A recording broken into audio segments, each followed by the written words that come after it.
Welcome back, baseball fans. Welcome to another episode of the Vintage Vegas 9 Ball, coming to you from Las Vegas, Nevada. We're closing in on the new year, and we hope you all had a Merry Christmas. And we wish you the best of luck here in 2026. And without further ado, let's get to the Vintage Vegas 9 Ball for the day. The first card is California Angels Dave Parker, the Cobra. Here he is getting ready to go to work as the designated hitter, the DH. With that sledgehammer, and he is going to pound out some hits and hopefully a long ball. And just the great hitter in the big leagues. Of course, the Pirates, the Reds, the A's, Brewers, just a big-time hitter. And here he is with the sledgehammer in the on-deck circle, getting ready to do some damage. Let's look at his stats to this point in his career. Looks like 293 career hitter with 328 home runs. So just a big-time hitter. And just a good-looking card here with the sledgehammer on deck. Dave Parker. Put him on the Hall of Fame stand because recently inducted into the Hall of Fame. Unfortunately, just after he passed away. Actually, I think he was inducted while he was still alive, but before the ceremonies, he passed away, unfortunately. Next card is Mark Grace. And this is Mark Grace early in his career. And it looks like he has a little gum stain here on the card. And yeah, great player for the Cubs. And look at the back. Made the jump from Double-A Pittsfield to the Cubs in 1988. He led the Eastern League in RBIs, 101. And became the second Pittsfield player in 2 years to win the league's MVP award, 1987. And you see his 88 Cubs stats there, 296, 7 home runs, 57 RBIs, and 486 at-bats. And you look at those walk and strikeout numbers, 60 walks and 43 strikeouts. And you'll never see that out of a first baseman in today's game. But take Grace at first base any day. Great defender. Great average. You need a hit, game on the line. This is the guy you want up there. And many great seasons for the Cubbies. Mark Grace. Put him on the Cubs stand. Next card is a Magnum PI. Kirk Gibson. It looks a lot like Magnum PI. Of course, that was a big time show during this time period, and maybe they made it to look kind of like Tom Selleck. But yeah, Kirk Gibson, a great player, clutch player. For the Tigers and the Dodgers and Royals, among other teams, I think. And just one of my favorite players to watch. You know, that home run in 1988 where he hobbled up to the plate is just unforgettable. I remember watching that live as a kid and jumping up and down on my bed.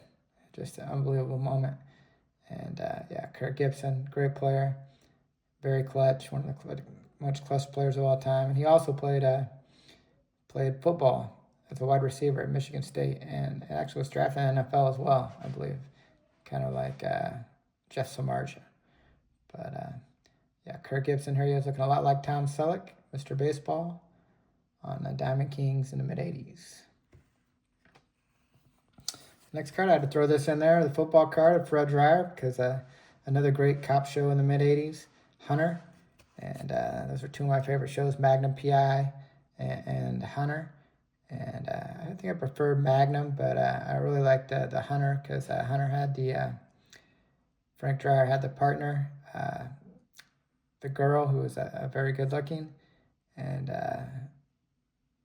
crime show, much like Magnum PI. And those were two great shows. Of course, Fred Dryer, very good defensive end for the Rams NFL before he went on to play that role of Hunter on the screen. Fred Dryer. Next card is a big George Hendrick. And here he is early in his career as a member of the A's. He was part of those A's championship teams in the early 70s before he would move on to a couple of different teams. And I remember him as a big part of those Cardinal teams in the early 80s. But yeah, big George Hendrick. Here he is outside of the batting cage, warming up before the game. George Hendrick. Big George Hendrick. Next card is a Shota Imanaga. This Gold Cup card here for the Cubs. And he had a couple great years with the Cubs. And when he first got to the big leagues, and we thought we were going to lose him this year, but he ended up signing his qualifying offer, and he's going to be back again next year. And I'm looking forward to seeing how he does. And big fan of Shota. Always has a smile on his face, just like in this card. And very respectful, like most of the Japanese players. And always goes to the mound and is very competitive. Always gives his best. And Shota. They have him as a right-handed pitcher, but he's actually a left-hander. You can see on the card. Shota put him on the Cub stand. Show Washington pitch. Next card is a throwback Mike Trout. Here he is, the on-deck, classic on-deck kneeling pose. It's like at Tempe Diablo Stadium down in Arizona. And Phoenix. And yeah, here he is. It looks like he had his wedding ring on. Probably not playing that day. And just a nice looking card of Trout. I'm hoping he bounces back. He's kind of his game here the last couple of years is kind of went south, but he still has a lot of talent. That uppercut swing, it looks like lately he's been having a hard time catching up with those fastballs as he ages. But I always like that uppercut swing, and early in his career, it's just dominant player. And let's look at the back of the card. And look at those early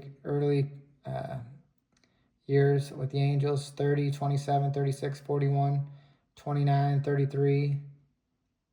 Looks like 39, 45 home runs before slowing down a little bit in 2020. It was 17. Of course, that was that shortened season with COVID. But here the last few seasons, of course, his productions went down, as has his health. But he is going to be a Hall of Famer, so we'll put him on the Hall of Fame stand. The next card is an A-Rod, rookie class, Mariners. And, of course, much like Dwight Gooden, who came up as a 19-year-old, A-Rod came to the big leagues as an 18-year-old shortstop. It's just almost unbelievable to be a shortstop in the big leagues. He's 18 years old and just an elite talent. Here he is with the headgear on, kind of forecasting in his broadcasting career, which he does now.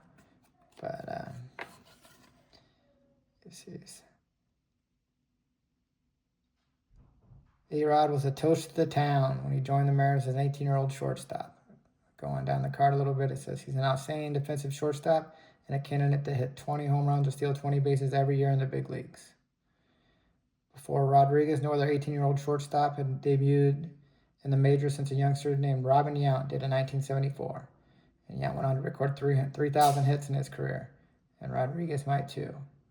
And I think he did get to 3,000 hits, and just unfortunately got involved with the steroids, linked in with those guys. But yeah, A-Rod, just an elite talent, and it's unbelievable to think as an 18-year-old to play shortstop in the big leagues. Just immense talent. A-Rod, one of the best to ever do it. And the last card of the day is another shortstop. Shortstops were a different breed before A-Rod, and they were defensive guys with speed, and the Wizard was one of the best of that era. And yeah, always enjoyed watching Ozzie play, and the backflips he did before the game were magical. So here's the Wizard. I probably wouldn't be in the big leagues today with what they look for with the power numbers, but that's unfortunate. With that defense, with that glove, and with that leadership, Ozzie could play anywhere, much like Mark Grace. So we appreciate you guys watching. I hope you had a great New Year, and take care, and God bless.